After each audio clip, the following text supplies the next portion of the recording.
Vai começar mais um diálogo do podcast Sem Fronteira.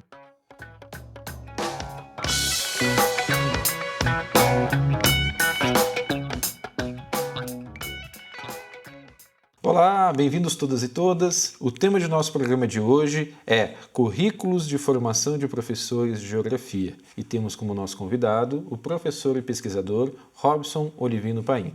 Robson, bem-vindo ao Sem Fronteiras. Obrigado, Everton. E obrigado pelo convite, já inicialmente agradecendo, né? É uma grande satisfação te receber aqui no nosso podcast, Robson, e tenho certeza que vai ser um grande bate-papo essa nossa conversa de hoje. Bom, antes de iniciar o nosso diálogo, né, gostaria de apresentar brevemente o nosso convidado.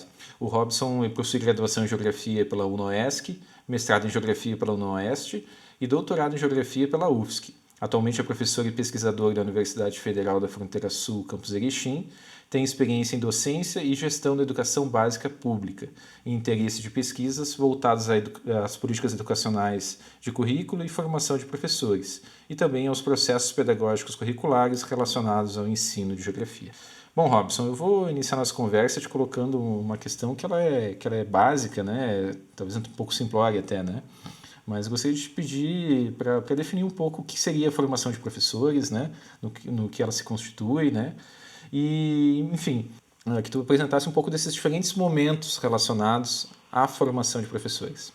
Bem, quando a gente fala da formação do professor, nós não podemos esquecer que antes do sujeito ser um professor, ele é uma pessoa. Ele é um sujeito que foi se constituindo a partir das suas múltiplas histórias, vivências, experiências, enfim. Então, mais recentemente, na pesquisa em educação e em formação de professores, nós costumamos considerar também, para além do processo de formação acadêmica do professor, os processos que o constituíram enquanto sujeito anteriormente à dita formação profissional, aos processos que levam à sua formação profissional em si e as aprendizagens da docência que ele vai tendo também ao longo da sua vida pessoal e profissional. No que diz respeito a essa formação do sujeito, nós não podemos desconsiderar que o sujeito vai tendo processos formativos desde a sua inserção na vida enquanto ele se conhece por gente, vamos utilizar essa expressão.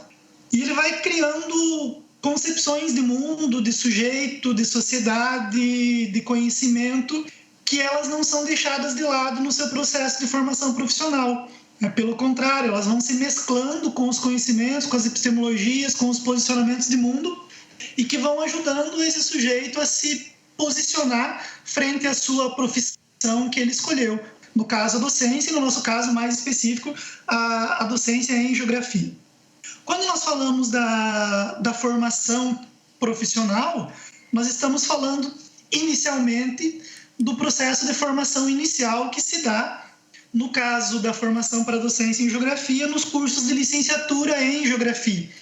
Embora, por exemplo, em outras áreas, como o caso da docência na educação infantil e nos anos iniciais, a formação mínima exigida pela legislação atual seja a formação em nível médio, no curso normal ou no curso de magistério.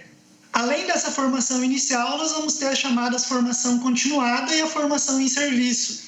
A formação continuada ela pode se dar em nível lato sensu, estrito sensu, nos cursos de aperfeiçoamento ou nos cursos livres que esse professor vai fazendo ao longo da sua carreira.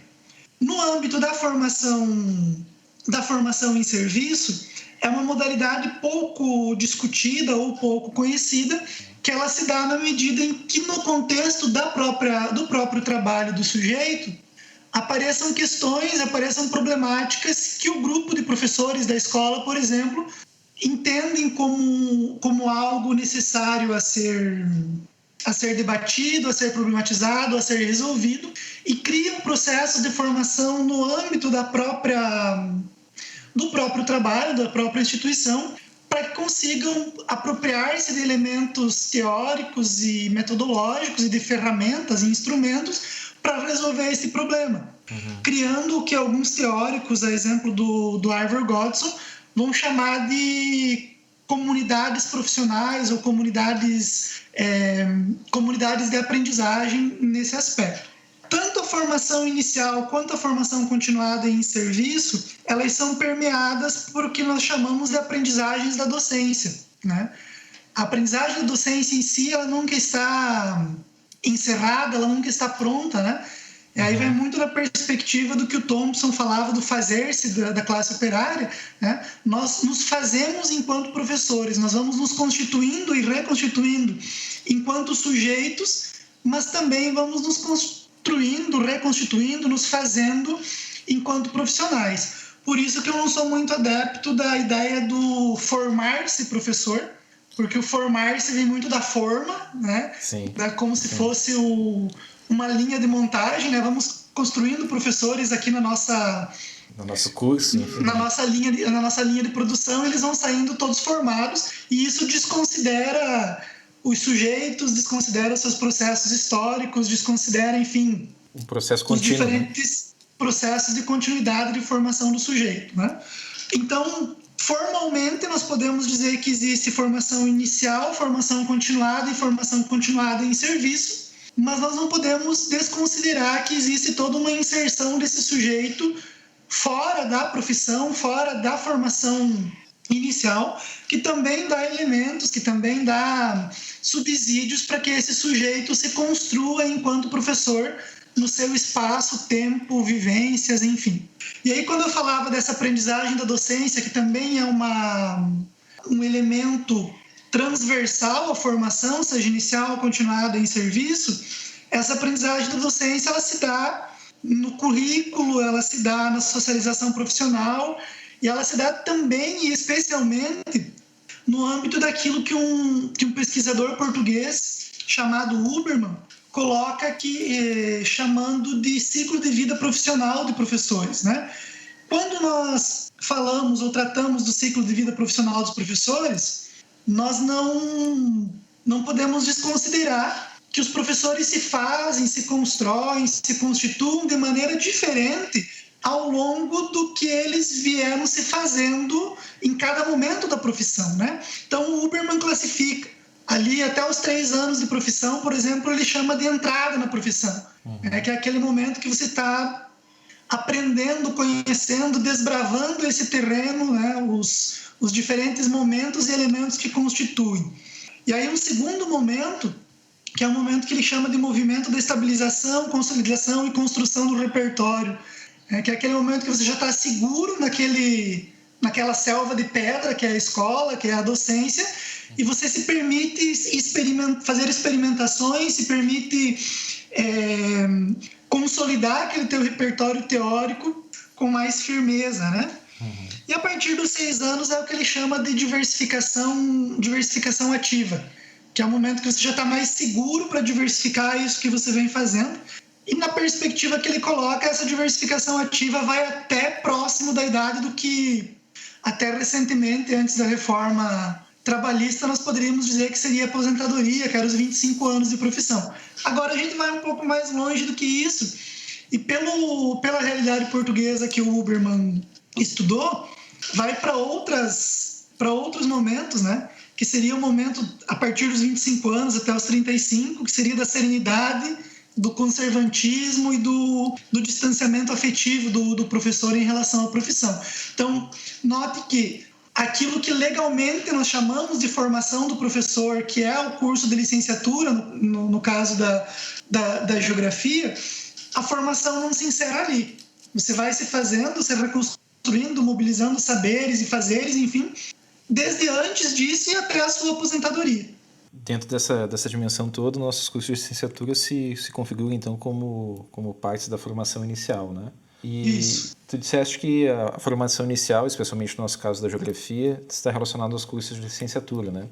E, bom, eu fico me perguntando, né, até que ponto os cursos de licenciatura têm um papel a cumprir, né, no sentido de oferecer profissionais qualificados para a educação básica, né? Temos ainda espaço para licenciandos e licenciados em geografia na educação básica?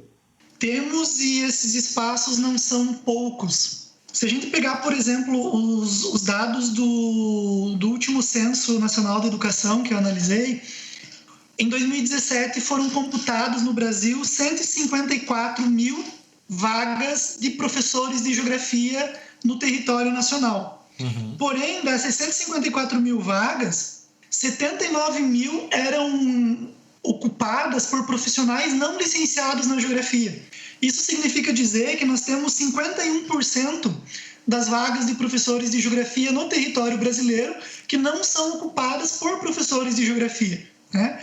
E aí, para pegar do A ao Z, eu costumo dizer que vai do administrador ao zootecnista dando aulas de geografia nesse contexto. Aí pode perguntar, bom, mas desses 51% de profissionais não licenciados em geografia, tem bacharéis em geografia, que seria menos pior ter o bacharel em geografia dando aula na licenciatura, na educação básica do que um veterinário, do que um engenheiro, enfim? Sim, nós temos, mas ele ainda ocupa um percentual bastante pequeno, né? São 2,6% das vagas de professores licenciados em geografia que são ocupadas por bacharéis, que teriam, então, o conhecimento geográfico, mas não o conhecimento pedagógico. Então, respondendo à sua pergunta, Everton, sim, nós temos muito a cumprir ainda enquanto licenciaturas em geografia. Note que os nossos licenciados hoje ocupam apenas 49% das vagas de professores em geografia da educação básica. E também nós temos uma disparidade regional bastante grande em relação à distribuição dos professores de geografia no território nacional. Nós temos uma concentração bastante grande, né, de professores nas regiões Sudeste e Nordeste. 38% dos licenciados em geografia estão no Sudeste, 31% no Nordeste. No Sul nós temos 14%, no Centro-Oeste 8% e no Norte 9%. É claro que nós temos também a questão das concentrações populacionais, enfim, de concentração inclusive dos próprios aparelhos institucionais, seja universidades ou escolas de educação básica, também concentrados nisso, né? Questão populacional, densidade demográfica, enfim. Mas em níveis de distribuição regional dos professores de geografia, nós podemos dizer que 2/3 dos professores estão no Sudeste e no Nordeste brasileiro, os professores habilitados em geografia hoje, né? Então, sim, nós temos uma lacuna bastante grande e essa lacuna vem em função de um processo que nós chamamos de improvisação de professores. O que vem a ser essa improvisação de professores? Inclusive, nós tivemos uma pesquisa uma pesquisa de final de curso, de TCC no nosso curso, que foi orientada por mim e desenvolvida pelo nosso estudante, o Rodolfo Filippini, que buscava ver em que medidas que se diferenciam as bases epistemológicas desses professores geógrafos e desses professores não geógrafos quando vão atuar na educação básica, né? E essas lacunas da improvisação de professores, elas são lacunas históricas, que estão diretamente relacionadas, Everton, aos problemas políticos e econômicos de cada momento histórico. Porque nós não podemos dissociar as políticas de educação e, dentro delas, as políticas de formação de professores a um contexto macropolítico e a um contexto macroeconômico. Se a gente pega, por exemplo, mais próximo de nós, na questão da história regional, a história de colonização do oeste de Santa Catarina e a história da educação nessas colônias do oeste de Santa Catarina, nos primeiros anos do século XX, quem é que era indicado para ser professor naquele momento? Ou quem é que era improvisado para ser professor? Eram aqueles sujeitos que, por algum problema, alguma deficiência física, não seriam produtivos na lavoura, não seriam produtivos na derrubada da madeira, enfim, para fazer as lavouras. Então, você tem um braço quebrado, você vai para a sala de aula porque você não vai ser útil na extração vegetal aqui nessa região. Alguns trabalhos de uma antropóloga, professora Arlene Henke, como, por exemplo, a luta da erva ou a sociodiceias avessas, trazem muitos elementos para a gente compreender essas questões, né? Trazendo isso para a realidade mais recente, né? A política de organização do ensino médio por áreas do conhecimento e não mais por disciplinas. Numa leitura rasa, ou numa leitura mais superficial da coisa, nós poderíamos dizer que estamos se utilizando o argumento pedagógico do fomento à interdisciplinaridade. Vamos criar movimentos, produções interdisciplinares entre geografia, história, filosofia e sociologia. Quando, na verdade, tem uma política de fundo muito mais ampla, que é a maquiagem dos dados estatísticos. Porque quando você pega um professor de história para dar aula no ensino médio, nessa perspectiva do juntar as disciplinas das áreas, se ele está trabalhando com história, geografia, filosofia e sociologia, nós estamos dizendo que ele está habilitado, então você está maquiando a falta de professores de geografia, ou maquiando a falta de professores de sociologia. Então, nós precisamos tomar cuidado também para não maquiar, pelo discurso pedagógico, maquiar a falta da formação de professores. E aí, sim. Não, mas os dados que tu trazes é extremamente preocupante, né? E ainda esse contexto da maquiagem, né, que tu apontas também, são extremamente preocupantes nessa relação entre o que nós fazemos na universidade e aquilo que nós fazemos também na educação básica, né? Exatamente. E aí, você me perguntava sobre as lacunas dessa relação, né, da universidade com a educação básica. Penso que nos aproximamos disso, mas ainda nós precisamos de um diálogo muito maior daquilo que as licenciaturas fazem, pensam e se projetam, um diálogo disso com a realidade social brasileira e com a realidade escolar dos diferentes territórios, né? O território brasileiro é múltiplo, é diverso, e as legislações sobre a formação dos professores e as práticas curriculares feitas nas universidades, elas ainda não se aproximam, né, daquilo que se faz. Pegando uma expressão que o professor Nestor usava lá na discussão ainda sobre os PCNs da década de 90, nós ainda temos futebolistas e padres num Brasil que não conhecemos, né? De um lado, um conservadorismo moral, economicista nas políticas educacionais, que não dialogam com esse Brasil que está sendo colocado na sua multiplicidade, né? Na multiplicidade regional, econômica, de cultura, enfim. E do ponto de vista das próprias políticas educacionais, dos próprios fazeres dos cursos de licenciatura, nós precisamos superar esse debate entre gerencialismo e qualidade social.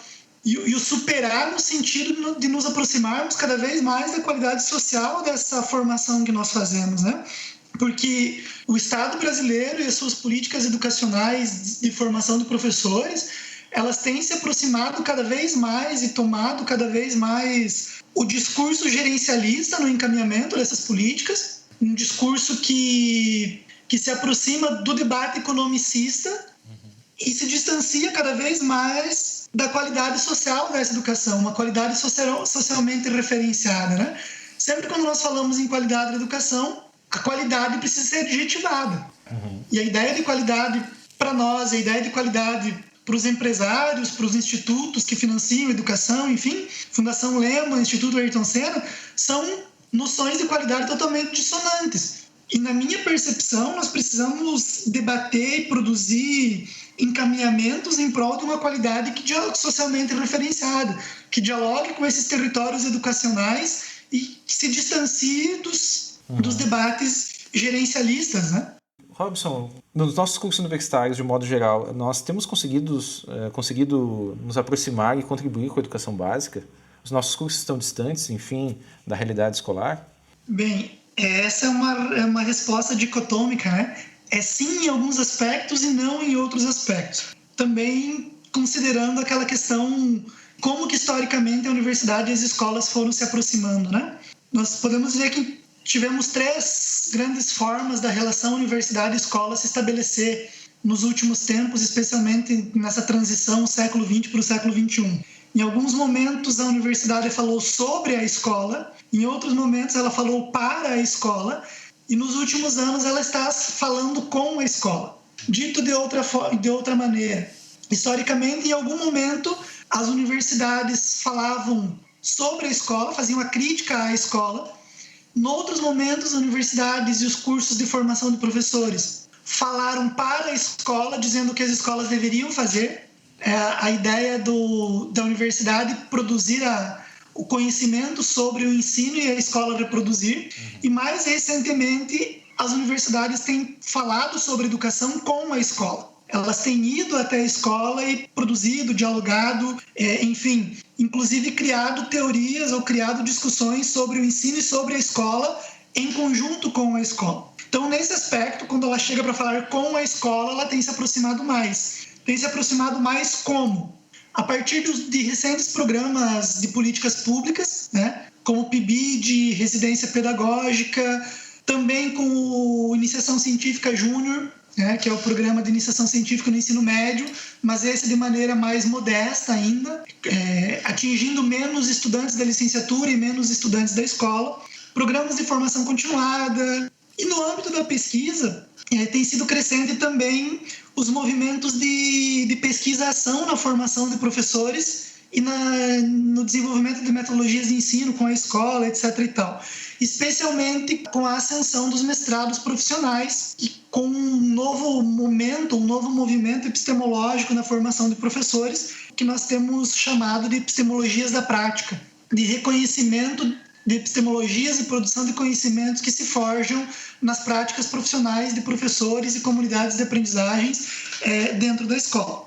Por outro lado, como eu dizia que a resposta para a tua pergunta era dicotômica, por outro lado nós vamos ter um não. Não, a universidade não tem conseguido se aproximar da escola em alguns aspectos. Quais aspectos seriam esses? A começar pela base de diferenças discursivas nos seus currículos, até pela própria questão do que nós chamamos de liberdade de cátedra na universidade, que a escola não tem tanto. Então, as políticas de currículo, os discursos curriculares da universidade e da escola, eles acabam sendo dissonantes em muitos momentos. Vamos pegar como exemplo a Base Nacional Comum Curricular. Para nós, na universidade, ela acaba sendo um objeto de pesquisa, um objeto de produção de conhecimento, de críticas, de discursos. Na escola, ela acaba sendo muito mais um documento a ser seguido, um processo de formação dos professores, no sentido de ser necessário acatar, do que um processo de reflexão, de produção de novos conhecimentos. Até em função da lógica de trabalho com o conhecimento, que é uma lógica de trabalho com o conhecimento diferente da universidade com a escola, que se dá por dificuldades de aproximação epistemológica entre a epistemologia da própria universidade, da formação dos professores, com as epistemologias da prática profissional desses professores. E um outro argumento que me faz dar esse não como resposta, são essas políticas e necessidades de aligeiramento de formação profissional que têm sido bastante gritantes em algumas práticas de formação. Nós vamos ter cursos de licenciatura integrais em 2 anos e meio, 3 anos, ou vamos ter os cursos de segunda licenciatura, que em 1 ano você consegue uma licenciatura em uma determinada área à distância. Então, não estou questionando a qualidade da formação nesse momento, ou com esse argumento, mas eu estou questionando no sentido de dizer que por esse aligeiramento nós temos uma dificuldade de aproximar os fazeres do licenciando com aquilo que se faz na escola. Nós não temos condições de amadurecer reflexões num período tão curto. E, bom, Robson, o que a produção acadêmica da geografia nos mostra sobre a docência e a educação básica? Quais são as principais linhas argumentativas que a gente pode identificar na produção acadêmica, né? Então, Everton, quando eu fui pensar na pesquisa de doutorado, tem aquela ideia do ineditismo que você precisa mostrar, de certa forma, onde a tua pesquisa vai contribuir para não repetir aquilo que outras pessoas já vieram fazendo. Então, eu fui buscar teses de doutorado que tinham sido produzidas no interstício de 2006 até 2016, para fazer um comparativo entre a geografia e as outras áreas do conhecimento também, né? Então, eu busquei teses de doutorado na área de educação e na área de geografia, que tinham a geografia e o seu ensino como foco. Busquei sobre a formação dos professores, o trabalho dos professores, o ensino de determinadas disciplinas, sobre as discussões em licenciatura e sobre a formação de professores. O que foi possível eu ter como síntese dessas minhas avaliações na produção acadêmica a partir das teses? Primeiro, as ciências exatas e as ciências da natureza são as que mais pesquisam sobre o seu ensino e sobre os seus professores, à exceção da biologia, que dá um empatezinho ali com as ciências humanas. Mas, em geral, as ciências humanas, ou melhor dizendo, nas ciências humanas, a história pesquisa mais sobre seus professores e sobre seu ensino do que as demais disciplinas da área das ciências humanas. A geografia, por sua vez, é a disciplina da área que dá mais ênfase à formação do professor. Na sequência, eu também pude inferir que a geografia pesquisa mais sobre o ensino do que sobre quem vai ensinar. Ou seja, dentro da geografia, nós pesquisamos muito mais sobre as metodologias de ensino, sobre as estratégias de ensino, sobre os recursos didáticos do que sobre o professor de geografia. mesmo nós pesquisando pouco sobre quem vai ensinar, na geografia pesquisamos menos ainda sobre a instituição que forma quem vai ensinar. Ou seja, a área de geografia tem dado pouca ênfase nas pesquisas sobre as instituições de ensino superior em geografia e aos cursos de geografia em si. Então, na geografia, se pesquisa mais sobre a formação inicial e continuada dos professores do que sobre a licenciatura e os processos institucionais que formam esse professor para a educação básica.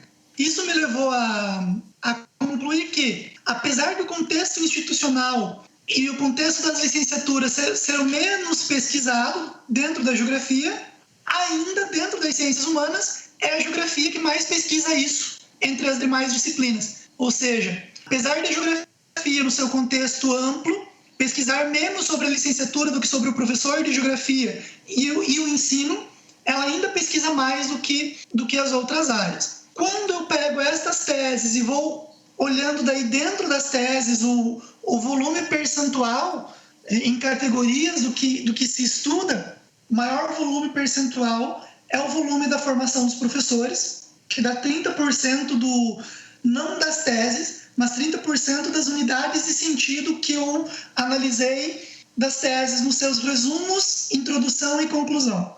Eu estudei de todas essas teses, resumos, introduções e conclusões, e joguei no crivo da análise textual discursiva para ver as unidades de sentido que eram debatidas ali dentro. Então, 30% dessas unidades de sentido são relativas à formação dos professores, 20% sobre a relação da licenciatura com o ensino de geografia.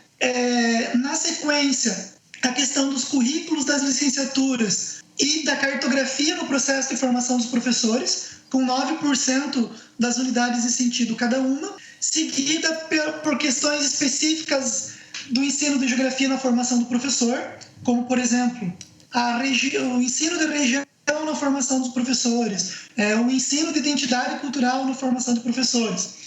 Na sequência, a questão da profissionalização do professor com 7%, dessas unidades de sentido, dos saberes dos professores com 7% das unidades de sentido. Depois, a relação da licenciatura com a educação básica, 4%, seguido sobre características dos estudantes de licenciatura, com 3% dessas unidades de sentido, e os estágios supervisionados também, com 3% dessas unidades de sentido. Em síntese, Everton, o que dá para dizer é que a produção acadêmica estuda mais na geografia, mais o ensino sobre quem vai ensinar e mais sobre quem ensina do que quem forma esse professor que está ensinando.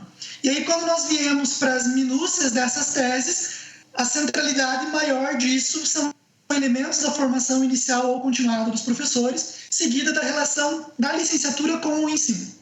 Bom, tu disseste então dessa relação de quem forma, né, enfim, o docente, o profissional que atua na licenciatura, né? E me parece que a tua tese tem um papel importante, né, de estudar essa relação, né?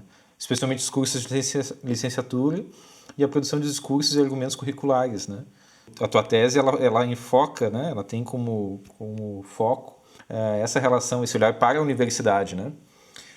E o que os nossos cursos universitários falam a respeito da educação básica e do professor de geografia? Então, antes de dar essa tua resposta, eu acho importante contextualizar o que eu estudei na tese, né? Eu estudei os projetos pedagógicos de curso, de 10 cursos de licenciatura em Geografia das Universidades Federais do Sul do Brasil. Eu só não analisei o da UFPR Campus Curitiba, porque eu não tive acesso aos documentos. Os demais cursos de licenciatura das universidades federais brasileiras, eu estudei todos. Dentro desses projetos pedagógicos, os objetos de análise foram os objetivos gerais e específicos, o perfil do egresso e as habilidades e competências. Ao estudar esses recortes que compuseram o meu corpus de análise, eu também transformei esses textos em unidades de sentido, que deram um corpus de mais de 1.000 unidades de sentido, mais de 1.000 frases, né, para ficar mais... Mais de 1.000? Mais de 1.000 frases, foram 1.100 e alguma coisa que eu analisei para produzir essas categorias, né? Surgiram como grandes categorias aqui, a partir dessas mais de 1.000 frases que eu consegui analisar, 4 grandes categorias, né? A primeira delas, o corpus maior, me diz, com 56,95% das unidades de sentido, me diz que os cursos de licenciatura em Geografia estão enfocando na formação em conhecimento geográfico. Posteriormente, e aí com um percentual já bem menor, os cursos de Geografia, com 17,78% das unidades de sentido, esses cursos eles tendem a querer desenvolver características pessoais nos estudantes. Como assim? O que seriam isso? O que seriam essas características pessoais? Por exemplo, eu quero desenvolver dimensões intelectuais no meu aluno. Ele precisa ser um aluno crítico, ele precisa ser um aluno problematizador, ele precisa ser um aluno que domine epistemologicamente tal processo de pesquisa. Ou, em alguns casos, mas que foi a dimensão menos volumosa, né? Preciso que o meu aluno... Eu quero formar um licenciado em Geografia que seja empreendedor, que ele tenha condições de dar assistência técnica, que ele tenha condições de dar... Entende? Que atue no terceiro setor, por exemplo. Ou como uma outra dimensão pessoal, que tem uma característica de dimensões ético-políticas, do cuidado, da alteridade, enfim, nesse sentido. O terceiro grupo, né, de questões diz respeito a questões relacionadas à docência em Geografia. Essa categoria, ela conformou 13,9%, ou foi formada, melhor dizendo, por 13,99% das unidades de sentido do corpus que eu analisei. E, por fim, as dimensões sociopolíticas da formação e do trabalho docente na Geografia, ela é composta por 11,28% das unidades de sentido. Se a gente se aproximar um pouco mais de cada uma dessas unidades de sentido, a gente vai ver, por exemplo, essa que foi a maior, né? Formação em conhecimentos geográficos. Do que ela diz respeito, ou melhor dizendo, subcategorias, né? 56% das unidades de sentido era formação em conhecimentos geográficos. Mas que conhecimentos são esses, né? Então, o maior, o que teve aproximadamente 40% de peso aqui, foi uma formação para o desenvolvimento do raciocínio geográfico dos estudantes. Seguida, com aproximadamente 30% dessa subcategoria, pelo desenvolvimento de aptidões no que diz respeito às questões técnicas e tecnológicas da geografia. E depois, elementos da formação para pesquisa em geografia e, por último, com menos peso discursivo nesse sentido, foram as questões teórico-metodológicas da geografia. Então, formação em conhecimento geográfico nas licenciaturas em geografia, elas teriam dispersas ou dispersadas nessas 4 subcategorias aqui. Quando a gente vem para o desenvolvimento de características pessoais nos licenciandos, são essas que eu falei anteriormente, respondendo a sua pergunta: a dimensão intelectual, a dimensão empreendedora e a dimensão ético-política. Quando nós viemos para as aprendizagens da docência, e é interessante frisar que, embora as questões da docência seja a terceira maior categoria em peso percentual, ela é a categoria que mais tem subcategorias. Ou seja, ela tem uma maior dispersão do que as demais. Enquanto na formação em conhecimentos geográficos a gente foca naquelas 4 categorias, a formação para docência ela vem com 8, se não me engano, 3, 6, 9, 10 subcategorias. A maior peso percentual das unidades de sentido, ela diz respeito às especificidades da educação geográfica, seguida pela discussão sobre a inserção do conhecimento geográfico na educação básica. Mas depois nós vamos ter outras categorias aqui, como, por exemplo, o planejamento educacional, os fundamentos da didática e de teorias pedagógicas, a relação entre ensino e os espaços da vida cotidiana, a abertura para a formação continuada, a formação do professor pesquisador, o planejamento educacional, a relação com a educação básica. Então, apesar dela ter um peso de 13% do total, ela ainda é bastante subdividida. O que dá a entender nessa leitura dos objetivos, habilidades e competências e perfil do egresso, que esses elementos por si só, eles têm pouca discussão quando estão trabalhados em subcategorias.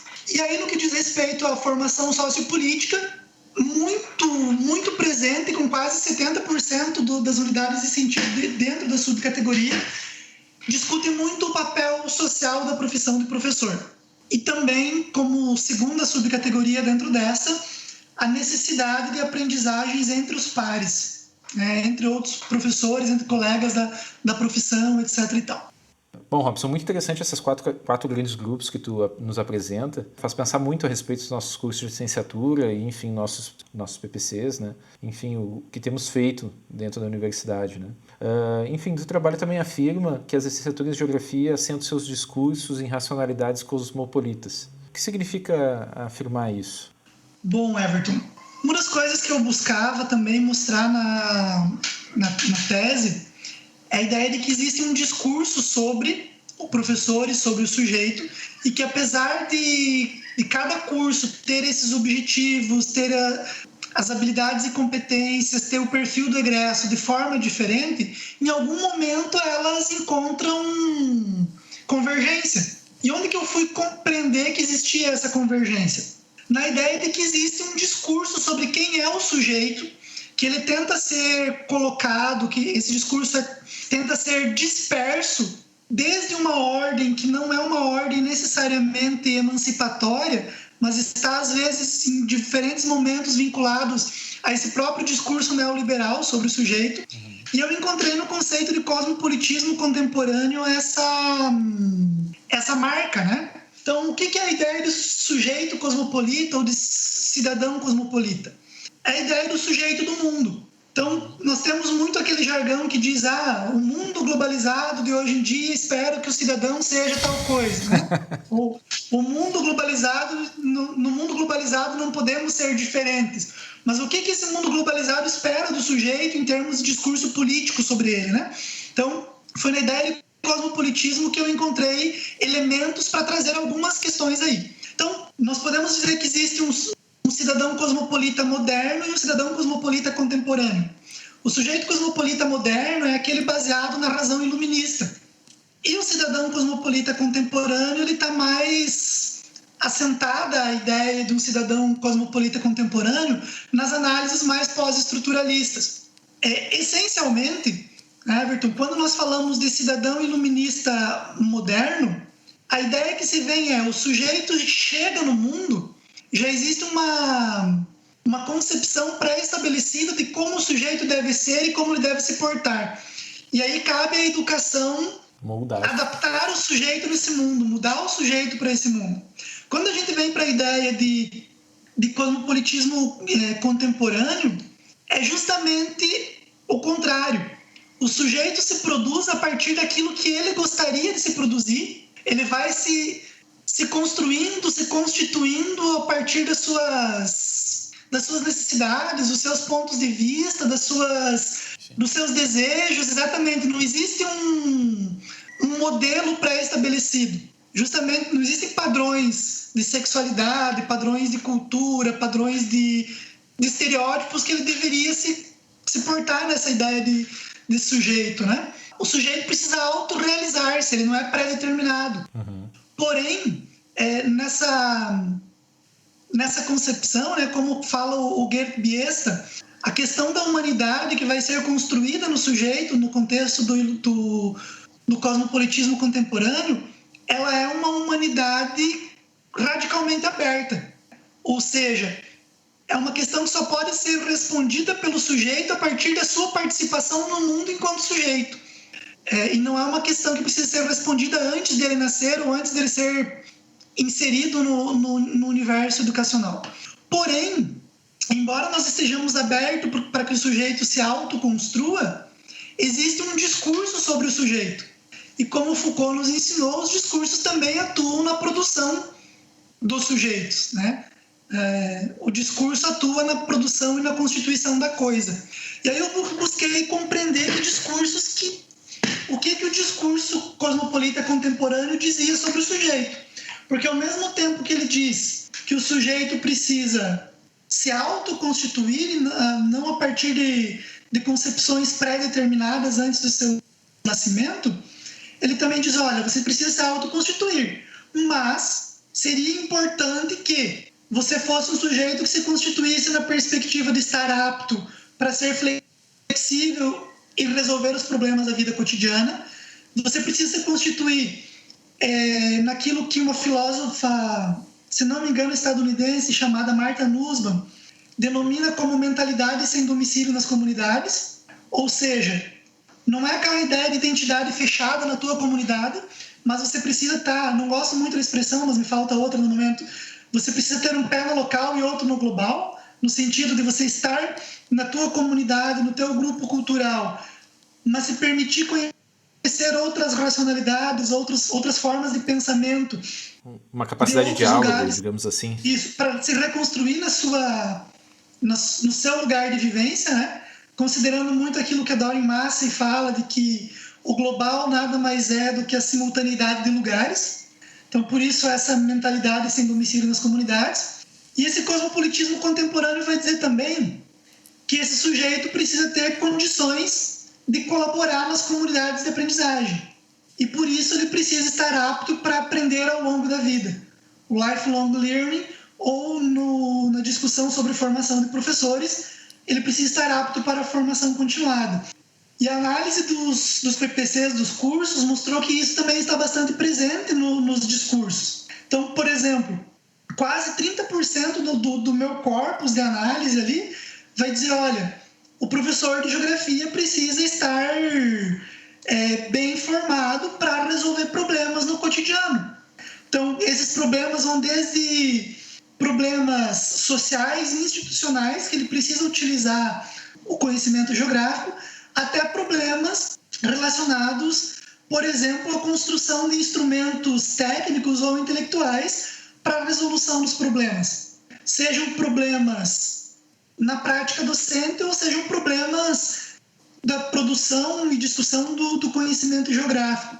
E aí, quando eu falava dessa mentalidade sem domicílio, que cidadão cosmopolita que é esse que precisa ter uma mentalidade sem domicílio, né?